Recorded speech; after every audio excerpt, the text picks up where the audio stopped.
ಹಿಂದೂ ಯುವತಿ ಮುಸ್ಲಿಂ ಹುಡುಗನ ಪ್ರೇಮ ಪ್ರಕರಣ, ಹಿಂದೂ ಯುವತಿ ಆತ್ಮಹತ್ಯೆಗೆ ಶರಣು. ಹೌದು ವೀಕ್ಷಕರೇ, ಬಾಗಲಕೋಟೆ ಎಸ್ಪಿ ಸಿದ್ಧಾರ್ಥ ಗೋಯಲ್ ಹೇಳಿಕೆ. ನಿನ್ನೆ ಭೂಮಿಕಾ ಮೋಹನ್ ತಿಪ್ಪಣ್ಣವರ್ 19 ವರ್ಷದ ಯುವತಿ ತಮ್ಮ ಮನೆಯಲ್ಲಿ ನೇಣು ಹಾಕಿಕೊಂಡು ಆತ್ಮಹತ್ಯೆ ಮಾಡಿಕೊಂಡಿದ್ದಾಳೆ. ಇಮಿಡಿಯೇಟ್ ಆಗಿ ನಾವು ನಮ್ಮ ಸಿಬ್ಬಂದಿಗಳು ಸ್ಪಾಟ್ಗೆ ಹೋಗಿದ್ದೇವೆ. ಸೀನ್ ಆಫ್ ಕ್ರೈಮ್ ಆಫೀಸರ್ಸ್ ಕೂಡ ವಿಸಿಟ್ ಮಾಡಿದ್ದಾರೆ. ಹುಡುಗಿಯ ಫೋನ್ ಸೀಸ್ ಮಾಡಿದ್ದೇವೆ. ಅದೇ ಸೆಕ್ಟರ್ನಲ್ಲಿ ವಾಸವಿರುವ ಡೋಂಗ್ರಿ ಸಾಬ್ ನದಾಪ್ ಎಂಬ ಹುಡುಗನ ಮೇಲೆ ಕಂಪ್ಲೇಂಟ್ ಕೊಟ್ಟಿದ್ದಾರೆ. ತಾಯಿ ಕೊಟ್ಟ ದೂರಿನನ್ವಯ ಕ್ರೈಮ್ FIR ದಾಖಲೆ ಮಾಡಿದ್ದೇವೆ. ಆತನ ಫೋನ್ ಕೂಡ ಸೀಸ್ ಮಾಡಿದ್ದೇವೆ. ಕ್ರೈಮ್ ನಂಬರ್ 68/2026 BNS 108 ಆತ್ಮಹತ್ಯೆಗೆ ಪ್ರೇರಣೆ ಅಡಿ ಪ್ರಕರಣವನ್ನು ದಾಖಲಿಸಿದ್ದೇವೆ. ಈಗಾಗಲೇ ಆ ಹುಡುಗನನ್ನು ಅರೆಸ್ಟ್ ಮಾಡಿ ನ್ಯಾಯಾಂಗ ಬಂಧನಕ್ಕೆ ಒಪ್ಪಿಸಿದ್ದೇವೆ. ಹುಡುಗಿಯ ಜೊತೆ ಹಲವು ವರ್ಷಗಳಿಂದ ಹುಡುಗ ರಿಲೇಷನ್ಶಿಪ್ನಲ್ಲಿದ್ದು ಅವರ ತಾಯಿ ಹೇಳುವ ಪ್ರಕಾರ ಮದುವೆ ಮಾಡಿಕೊಳ್ಳಲು ಆತ ಒತ್ತಾಯ ಮಾಡುತ್ತಿದ್ದ ಎಂದು ಹೇಳಲಾಗಿದೆ. ಆದ ಕಾರಣ ಮಾನಸಿಕವಾಗಿ ನೊಂದು ಹುಡುಗಿ ಸುಸೈಡ್ ಮಾಡಿಕೊಂಡಿದ್ದಾಳೆ ಎಂದು ತಾಯಿಯ ದೂರಲ್ಲಿ ಉಲ್ಲೇಖಿಸಿದ್ದಾರೆ. ಇವತ್ತಿಗೆ ಯಾವ ರೀತಿ ಟಾರ್ಚರ್ ಕೊಡ್ತಾ ಇದ್ರು, ಏನೆಲ್ಲ ತೊಂದರೆ ಕೊಡ್ತಾ ಇದ್ರು, ಅದರ ಬಗ್ಗೆ ಡೀಟೇಲ್ ಆಗಿ ವೆರಿಫಿಕೇಷನ್ ಮಾಡಿ ನಾವು ಕೋರ್ಟ್ಗೆ ಚಾರ್ಜ್ ಶೀಟ್ ಸಲ್ಲಿಸುತ್ತೇವೆ. ಎರಡೂ ಸಮುದಾಯದವರಿಗೆ ಪೊಲೀಸ್ ಇಲಾಖೆಯಿಂದ ರಿಕ್ವೆಸ್ಟ್ ಮಾಡ್ತೇವೆ, ದಯವಿಟ್ಟು ಶಾಂತಿಯನ್ನು ಕಾಪಾಡಬೇಕು. ಇನ್ಸಿಡೆಂಟ್ ಏನಾಗಿದೆ ಆ ಪ್ರಕಾರ ನಾವು ಕ್ರಮ ಕೈಗೊಳ್ಳುತ್ತೇವೆ. ಡೆತ್ ನೋಟ್ ಏನು ಸಿಕ್ಕಿಲ್ಲ ಎಂದು ಹೇಳಿದರು. ಹಿಂದೂ ಪರ ಸಂಘಟನೆ ಲವ್ ಜಿಹಾದ್ ಪ್ರಕರಣ ವಿಚಾರಕ್ಕೆ ತಾಯಿಯ ದೂರಿನಲ್ಲಿ ಸದ್ಯಕ್ಕೆ ಅಂತಹ ಯಾವುದೇ ವಿಷಯಗಳು ಉಲ್ಲೇಖವಾಗಿಲ್ಲ. ಅವರಿಗೆ ಅವಕಾಶ ಇದೆ ಇನ್ನೊಂದು ಸಾರಿ ದೂರು ಕೊಡೋದಕ್ಕೆ. ಅವರು ಏನೆಲ್ಲ ವಿಷಯಗಳ ಉಲ್ಲೇಖ ಮಾಡ್ತಾರೆ ಅದರ ಪ್ರಕಾರ ಕ್ರಮ ಕೈಗೊಳ್ಳುತ್ತೇವೆ ಎಂದು SP ಗೋಯಲ್ ಪ್ರತಿಕ್ರಿಯಿಸಿದರು. ನಿನ್ನೆ ನಮ್ಮ sector number 48 Navanagar police station ವ್ಯಾಪ್ತಿಯಲ್ಲಿ ಒಬ್ಬರು ಮಹಿಳೆಯವರು, ಅವ್ರ ಹೆಸರು ಭೂಮಿಕಾ ಮೋಹನ್ ತಿಪ್ಪನ್ವರ್, ವಯಸ್ಸು 19 ಇಯರ್ಸ್, 19 ವರ್ಷ. ಅವರು ಅವ್ರ ಮನೆಯಲ್ಲಿ ಬಾಡಿಗೆ ಮನೆಯಲ್ಲಿ ಅವ್ರ ತಾಯಿ ಜೊತೆಗೆ ವಾಸ ಮಾಡ್ತಾಯಿದ್ರು. ಅವ್ರ ಮನೆಯಲ್ಲಿ ಅವರು ಹ್ಯಾಂಗಿಂಗ್ ಮಾಡಿದರು. ಇನ್ಫಾರ್ಮೇಷನ್ ಸಿಕ್ಕಿದಾಗ ನಾವು ನಮ್ಮ DSP ಅವರು ಇಮಿಡಿಯೇಟ್ಲಿ ಸ್ಪಾಟ್ಗೆ ಹೋಗಿದ್ದೀವಿ.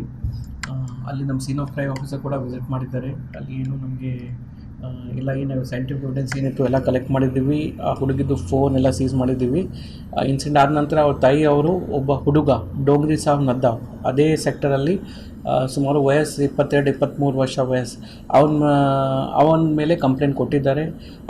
ತಾಯಿಯವರ ಕಂಪ್ಲೇಂಟ್ ಮೇಲೆ ನಾವು crime number 68/2026 Navanagar police station ವ್ಯಾಪ್ತಿಯಲ್ಲಿ ಅವ್ರ ಮೇಲೆ ನಾವು FIR ತೊಗೊಂಡಿದ್ದೀವಿ. ಈಗಾಗಲೇ ಆ ಹುಡುಗರಿಗೆ ನಾವು ಅರೆಸ್ಟ್ ಮಾಡಿ ಲೋಕಲ್ ಕೋರ್ಟ್ಗೆ ಪ್ರೊಡ್ಯೂಸ್ ಮಾಡಿದ್ದೀವಿ. ಅವರಿಗೆ ಜುಡಿಷಿಯಲ್ ಕಸ್ಟಡಿ ಅಂದರೆ ಜೈಲ್ ಮಾಡಲಾಗಿದೆ.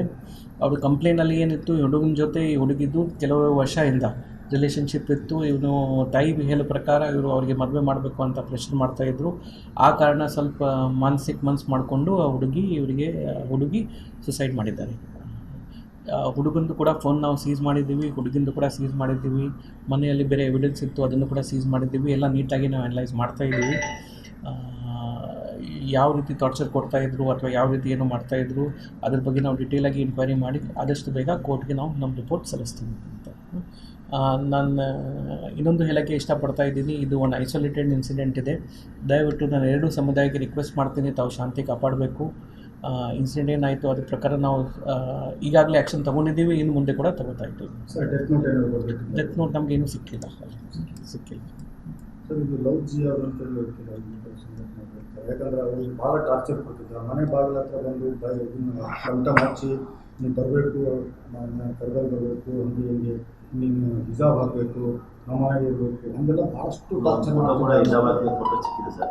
ತಾಯಿದು ಕಂಪ್ಲೇಂಟ್ನಲ್ಲಿ ಸದ್ಯಕ್ಕೆ ಏನೂ ಸಿಕ್ಕಿಲ್ಲ.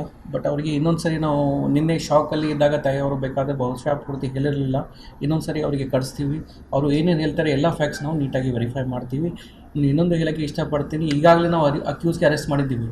ನಿನ್ನೆ ಸಂಜೆ 7 ಗಂಟೆಗೆ ಇನ್ಸಿಡೆಂಟ್, ಅಂದರೆ ಪೂರ್ತಿ ಎಲ್ಲ 7 ಗಂಟೆಗೆ ಆಯಿತು. ನಾವು ರಾತ್ರಿಯೇ 11 ಗಂಟೆಗೇ ಅಕ್ಯೂಸ್ಗೆ ಅರೆಸ್ಟ್ ಮಾಡಿದ್ದೀವಿ. ಕೋರ್ಟ್ ಮುಂದೆ ಕೂಡ ಪ್ರೊಡ್ಯೂಸ್ ಮಾಡಿದ್ದೀವಿ. ಅವ್ರದ್ದು ಏನು ತಪ್ಪಿತ್ತು ಪ್ರಾಪರಾಗಿ ಇನ್ವೆಸ್ಟಿಗೇಷನ್ ಮಾಡಿ ನಮ್ಗೆ ಏನು ಎವಿಡೆನ್ಸ್ ಸಿಗುತ್ತೆ ವಿತ್ ಎವಿಡೆನ್ಸ್ ನಾವು ಕೋರ್ಟ್ಗೆ ರಿಪೋರ್ಟ್ ಕೊಡ್ತೀವಿ. ಅದರ ಮದುವೆ ಆಗಬಾರ್ದು, ನನ್ನ ಜೊತೆ ಇರಬೇಕು ಅನ್ನೋದು ಒಂದು ಕಂಡೀಷನ್ ಇತ್ತು ಸರ್. ಇಬ್ಬರದ್ದು ಫೋನ್ ಸೀಸ್ ಮಾಡಿದ್ದೀವಿ. ಇತ್ತೀಚೆಗೆ ಫೋನಲ್ಲಿ ಸಾಕಷ್ಟು ಎವಿಡೆನ್ಸ್ ನಮಗೆ ಸಿಗುತ್ತೆ. ನಾವು ಇವತ್ತು ಫೋನ್ ಎಕ್ಸ್ಟ್ರಾಕ್ಷನ್ಗೆ ಕೂಡ ಕಲಿಸಿದ್ದೀವಿ ನಮ್ಮ ಸೈಂಟಿಫಿಕ್ ಲ್ಯಾಬಲ್ಲಿ. ಏನು ಎವಿಡೆನ್ಸ್ ಸಿಗುತ್ತೆ with proper evidence, with proper investigation under monitoring of senior officers, ಅದು ಕೋರ್ಟ್ಗೆ ನಾವು ರಿಪೋರ್ಟ್ ಕೊಡ್ತೀವಿ. ರಂಜಾನ್ ತಿಂಗಳಲ್ಲಿ 20 ದಿನಗಳ ಕಾಲ ಅವ್ರ ಮನೆಯೊಳಗೆ ಹಿಜಾಬ್ ಹಾಕಿ ನಮಾಜ್ ಮಾಡಿಸ್ತಿದ್ದ ಅನ್ನೋದು ಕೂಡ ಅವರು ಚೆಕ್ ಮಾಡೋಣ. ನಿನ್ನೆ ತಾಯಿದು ಕಂಪ್ಲೇಂಟ್ನಲ್ಲಿ ಇದು ಎಲ್ಲೂ ಕಂಟೆಂಟ್ ಇರಲಿಲ್ಲ. ಅಂದರೆ ತಾಯಿ ಮಾನಸಿಕವಾಗಿ ಸರಿ ಇಲ್ಲ ಅನ್ನೋದು ಕೂಡ ಒಂದು ಕಡೆ ಗೊತ್ತಿಲ್ಲ ಸರ್. ಆಯಿತು, ಇನ್ನೊಂದು ಸರಿ ತಾಯಿಗೆ ಅವಕಾಶ ಇರುತ್ತೆ, ಯಾವಾಗ ಬೇಕಾದರೆ ನಮ್ಮ ಸ್ಟೇಷನ್ಗೆ ಬಂದು ಮತ್ತೆ ಅವರು ಏನು ಸ್ಟೇಟ್ಮೆಂಟ್ ಹೇಳೋದು ಇದ್ದರೆ ಕೊಡಬಹುದು. ನಾನು ಇನ್ನೊಂದು ಹೇಳ್ತೀನಿ, ತಾಯಿ ನಾನು ಫ್ರೆಂಡ್ಸ್ಗೆ ಕೂಡ ಶೇರ್ ಮಾಡ್ತೀನಿ. ತಾಯಿ ಬೇರೆ ಇನಿಷಿಯಲಿ ನಾವು ಹೋದಾಗ ನಮಗೆ ಯಾರ ಮೇಲೆ ಕಂಪ್ಲೇಂಟ್ ಇಲ್ಲ ಅಂತ ಸ್ಟೇಟ್ಮೆಂಟ್ ಕೊಟ್ಟರು, ಮತ್ತೆ ಅವರು ಚೇಂಜ್ ಮಾಡಿ ಇವ್ರ ಮೇಲೆ ಕಂಪ್ಲೇಂಟ್ ಇತ್ತು. ತಾಯಿಗೆ ಯಾವಾಗಲೂ ಅವಕಾಶ ಇರುತ್ತೆ. ನಮಗೆ ಕೂಡ ತಾಯಿದು ಮನಸ್ಥಿತಿ ಗೊತ್ತಾಗಿದೆ, ಮತ್ತು ಅವರು ಚೇಂಜ್ ಮಾಡಿದ್ದು ಆ ಪ್ರಕಾರ ನಾವು ಕೇಸ್ ತೊಗೊಂಡಿದ್ದೀವಿ. ಮತ್ತು ಫರ್ದರ್ ಸ್ಟೇಟ್ಮೆಂಟ್ ಕೊಡೋದು ಇಷ್ಟ ಇದ್ದರೆ ಯಾವಾಗಲೂ ಬಂದು ನಮಗೆ ಕೊಡಬಹುದು. ನಾವು ಕೂಡ ನಮ್ಮ ಕಡೆಯಿಂದ ಇನ್ವೆಸ್ಟಿಗೇಷನ್ ಮಾಡ್ತಾ ಇದ್ದೀವಿ. 48ನೇ ಸೆಕ್ಟರ್ನಾಗ ಹೆಣ್ಮಕ್ಳು ಸಂಜೆ ಆದಮೇಲೆ ಹೊರಗಡೆ ಕೂಡುವಂಗಿಲ್ಲ, ಇವೆಲ್ಲ ಭಾಳಷ್ಟು ಹಾಗೆ ಇದಕ್ಕೆ ನನ್ನ ರಿಕ್ವೆಸ್ಟ್ ದಯವಿಟ್ಟು ತಾವು ಅರ್ಥ ಮಾಡ್ಕೋಬೇಕು ಅಂತ. ಇದಕ್ಕೆ ಜನರಲ್ ಮಾಡೋದು ಬೇಡ. ಇದು ಒಂದು ಇನ್ಸಿಡೆಂಟ್ ಇದೆ, ನಾವು ಅದರಲ್ಲಿ ಅರೆಸ್ಟ್ ಮಾಡಿದ್ದೀವಿ. ಎಲ್ಲ ಸೆಕ್ಟರಲ್ಲಿ ನಾವು ಆಲ್ರೆಡಿ 3 ಮಂತ್ಸ್ ಆಯಿತು, 4 ಮಂತ್ಸ್ ಆಯಿತು. ಬಾಗಲಕೋಟೆಯಲ್ಲಿ ನಾವು ಪೆಟ್ರೋಲಿಂಗ್ ಕೂಡ ಸಿಟ್ಟಾಗಿ ಮಾಡ್ತಾ ಇದ್ದೀವಿ. ಬೇರೆ ಯಾವುದೂ ಈ ಥರ ಶಾಂತಿ ಸುವ್ಯವಸ್ಥೆ ಭಂಗ ಆಗಬೇಕು ಅಂತ ನಾವು ಯಾವುದೂ ಇನ್ಸಿಡೆಂಟ್ಗೆ ಅವಕಾಶ ಕೊಡಲಿಲ್ಲ. ಎಲ್ಲ ಲೀಡರ್ಸ್ಗೆ ಕೂಡ ನಾವು ಮಾತಾಡ್ತಾ ಇದ್ದೀವಿ ಅಂತ. ಏನಾದರೂ ಸ್ಪೆಸಿಫಿಕ್ ಕಂಪ್ಲೇಂಟ್ ಇದ್ದರೆ ನಾವು ಅದ್ರ ಮೇಲೆ ಆ್ಯಕ್ಟ್ ಆಗಿಲ್ಲ ಅಂದರೆ ತಾವು ದಯವಿಟ್ಟು ನಮ್ಮ ಸ್ಟೇಷನ್ ಅವರು ಆ್ಯಕ್ಟ್ ಆಗಿಲ್ಲ ಅಂದರೆ ದಯವಿಟ್ಟು ನನ್ನ ಗಮನಕ್ಕೆ ತರಬಹುದು. ಸರ್, ಈಗಾಗಲೇ ಈ ಥರ ಕೇಸ್ಗಳು ಎಷ್ಟಾಗಿದೆ ಸರ್ ಮುಸ್ಲಿಂ ತಿಂಗಳಲ್ಲಿ? ಒಂದೇ ಕೇಸ್ ಇನ್ನೊಂದು ಯಾವುದು? ಒಂದೇ ಕೇಸ್. ಇವರು ಹಿಂದೂ ಸಂಘಟನೆ ಹೇಳ್ತಾರೆ 46 ಗ್ಯಾಂಗ್ ಅಂತ ಭಾಳ ದಿವಸದಿಂದ ಹೇಳ್ತಾರೆ ಈಗಂತಲ್ಲ. ಅದ್ರ ಬಗ್ಗೆ ಏನಾದರೂ ಏನು ವಿಚಾರ ಮಾಡಿ? ಯಾವ ಗ್ಯಾಂಗ್ ಅಂತ ಹೇಳ್ತೀರಾ? ಯಾವ ಹೇಳಿದರೆ ಎಲ್ಲಿ ಕೊಟ್ಟಿದ್ದಾರೆ ಕಂಪ್ಲೇಂಟ್? ಅಲ್ಲ, ಬೈಕ್ ಮೇಲೆ 46 ಗ್ಯಾಂಗ್ ಅಂತ ಹಾಕ್ಸಿರ್ತಾರೆ. ನನಗೆ ಫೋಟೋ ತೋರಿಸಿ ಪ್ಲೀಸ್, ತೋರಿಸಿ. ಕೆಲವು ಕಡೆ ಏನಾಗುತ್ತೆ, ಈ ಟೈಮಲ್ಲಿ ಸೋಷಿಯಲ್ ಮೀಡಿಯಲ್ಲಿ ಬೇರೆ ಕಡೆಯಲ್ಲಿ ರೂಮರ್ಸ್ ಆಗುತ್ತೆ. ನಾವು ಈ ಇಲೆಕ್ಷನ್ ಟೈಮಲ್ಲಿ ಕೂಡ ಯಾರ್ಯಾರು ತೊಂದರೆ ಕೊಡಬಹುದು ಎಲ್ಲರ ಮೇಲೆ ನಾವು ಪ್ರಿವೆಂಟಿವ್ ಕೇಸಸ್ ಮಾಡಿದ್ದೀವಿ. ಅದಕ್ಕಿಂತ ಮುಂಚೆ ಕೂಡ ಮಾಡಿದ್ದೀವಿ. ಕಾನೂನು ಸುವ್ಯವಸ್ಥೆ ಕೂಡ ಬಾಗಲಕೋಟೆಯಲ್ಲಿ ಕರೆಕ್ಟ್ ಇದೆ. ನಮಗೆ ಏನು ಕಂಪ್ಲೇಂಟ್ ಬರುತ್ತೆ ಇಮಿಡಿಯೇಟ್ಲಿ ತಕ್ಷಣ ಅದಕ್ಕೆ ರೆಸ್ಪಾಂಡ್ ಮಾಡ್ತೀವಿ. ಲಾಸ್ಟ್ 2 ಮಂತ್ಸು ಟ್ರ್ಯಾಕ್ ರೆಕಾರ್ಡ್ ನಾನು ಹೇಳ್ತಾ ಇದ್ದೀನಿ. ಸಣ್ಣ ಕಂಪ್ಲೇಂಟ್ ಇದ್ದರೆ, ಈ ಕಂಪ್ಲೇಂಟ್ ಇದ್ದರೆ ಎಲ್ಲದಕ್ಕೆ ನಾವು ರೆಸ್ಪಾಂಡ್ ಮಾಡಿದ್ದೀವಿ. ಎಲ್ಲದಲ್ಲಿ ಕಾನೂನು ಪ್ರಕಾರ, ಈ ಸಮುದಾಯ ಹೇಳಿ ಆ ಸಮುದಾಯ ಹೇಳಿ ಎಲ್ಲ ಪ್ರಕಾರ ಕಾನೂನು ರೀತಿ ಏನು ಕ್ರಮ ಜರುಗಿಸಬೇಕು within hours we have taken that action ಅಂತ ಆಯಿತು. ಇನ್ನು ಮುಂದೆ ಕೂಡ ಅದೇ ರೀತಿ ನಾವು ಆ್ಯಕ್ಷನ್ ಸಾವಿನ ಮೂಲ ಕಾರಣ ಏನಂತ ಇನ್ವೆಸ್ಟಿಗೇಷನ್ಲಿ ಗೊತ್ತಾಗುತ್ತೆ. ಈಗ ನಿನ್ನೆ ಇನ್ಸಿಡೆಂಟ್ ಆಯಿತು, ತಾಯಿ ಅವ್ರ ಕಂಪ್ಲೇಂಟ್ ಮೇಲೆ ಒಬ್ಬರಿಗೆ ನಾವು ಅರೆಸ್ಟ್ ಮಾಡಿದ್ದೀವಿ. ಕೆಲವು ಸ್ವಲ್ಪ ಇನ್ವೆಸ್ಟಿಗೇಷನ್ಲಿ ಡೀಟೇಲ್ ಆಗಿ ನಾವು ಹೋಗ್ತೀವಿ, ಅಲ್ಲಿ ಗೊತ್ತಾಗುತ್ತೆ. Sir, C M police station